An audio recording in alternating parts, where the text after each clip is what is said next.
Nifty काफ़ी bullish था। तो इसके पीछे कौन सा सेक्टर था जो ज़्यादा चला है, जिसके वजह से निफ्टी में भी मूव आया है, और किस सेक्टर ने अच्छा परफॉर्मेंस दिया है। आप देखेंगे सारे सेक्टर चले हैं, लेकिन उन सब में से अगर जो कोई सेक्टर ज़्यादा चला तो वो मेटल है।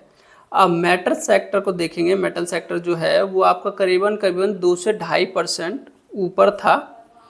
और इस सेक्टर में जो कंपनियां थी, आप थोड़ा सा चार्ट वगैरह देखें तो जितने भी मेटल हैं, मेटल हो गए, एल्युमिनियम हो गया, कॉपर हो गए, ये सारे आज स्टॉक ऊपर थे।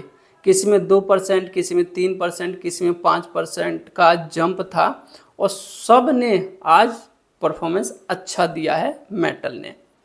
और आप देखेंगे तो मेटल के जो भी स्टॉक है उनमें आपको बहुत सारे ऐसे सिग्नल मिल रहे हैं जो आपको इन्वेस्टमेंट का मौका मिल सकता है।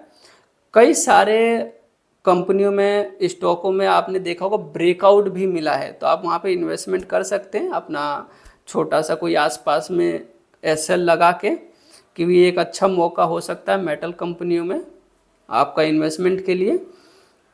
ये जो हमारा मेटल सेक्टर आज चला है और जो सारे मेटल कंपनियां आज बुलिश थी, इसके पीछे क्या रीज़न है। आप देखेंगे जो डॉलर है, डॉलर वीक हो रहा है और रुपया हमारा मजबूत हो रहा है। जब डॉलर वीक होगा, रुपया मजबूत होगा, तो वैसे तो बहुत सारी कंपनियों को फ़ायदा होगा, लेकिन आज हम मेटल की इसलिए बात कर रहे हैं क्योंकि मेटल सेक्टर 2.5% ऊपर था और मेटल के सारे स्टॉक 2 से 5% ऊपर थे। तो मेटल की बात करेंगे, जब ये कंपनियां एल्युमिनियम, कॉपर या स्टील कंपनियां जब ये कच्चा माल बाहर से मंगाती हैं तो इनको डॉलर में अपना पेमेंट करना होता है।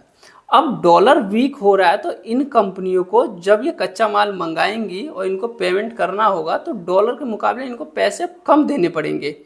जो डॉलर पहले मजबूत था तो पैसे ज़्यादा देने पड़ते थे, अब डॉलर आपका वीक हो रहा है तो इन कंपनियों के लिए थोड़ा सा राहत मिल जाता है। जब इनको राहत मिलेगा तो इनका कंपनियों का प्रॉफिट बढ़ेगा, प्रॉफिट बढ़ेगा तो कंपनियां बाउंस करेंगी, जिसकी वजह से आपने देखा डॉलर कमज़ोर और मेटल सारे आज बूम है। सारे स्टॉक आप चेक कीजिए, सारे के सारे बूम है। तो उसका ये रीज़न था, हमारा रुपया मजबूत हो रहा है तो वो हमारी इकोनॉमी के लिए भी ठीक है।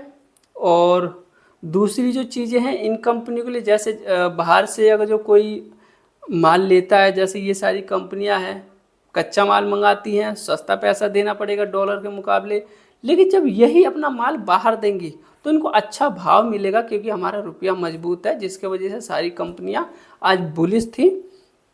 आप इसके अंदर इन्वेस्टमेंट का प्लान बना सकते हैं, जो आपको कंपनी अच्छी लगे, जो आपको लेवल अच्छा लगे, जिसमें आपको अच्छा ब्रेकआउट दिखे, आप उसमें इन्वेस्टमेंट कीजिए। ये एकदम से डबल नहीं हो जाएंगे, एकदम से फिर दोबारा ये नहीं भाग जाएंगे। इनमें सिग्नल मिला है कि आप बाइंग कर सकते हैं, लेकिन ये ऊपर नीचे करके ही चलेंगे, तो आपको थोड़ा सा धैर्य रखना पड़ेगा जो भी आप इन्वेस्टमेंट करते हैं किसी भी स्टॉक में। और अपना एसएल जरूर रखें, क्योंकि ये जो डॉलर रुपया है ये थोड़ा सा ऊपर नीचे होता रहता है, तो ऐसा ना हो कि आपको लगे कि मैंने इन्वेस्टमेंट किया और मेरा ही स्टॉक गिर गया। तो अब एसएल का ध्यान है कि एसएल होता है निकल जाइए, एसएल नहीं होता है तो आप अपना इन्वेस्टमेंट आगे बढ़ाइए। Thank you.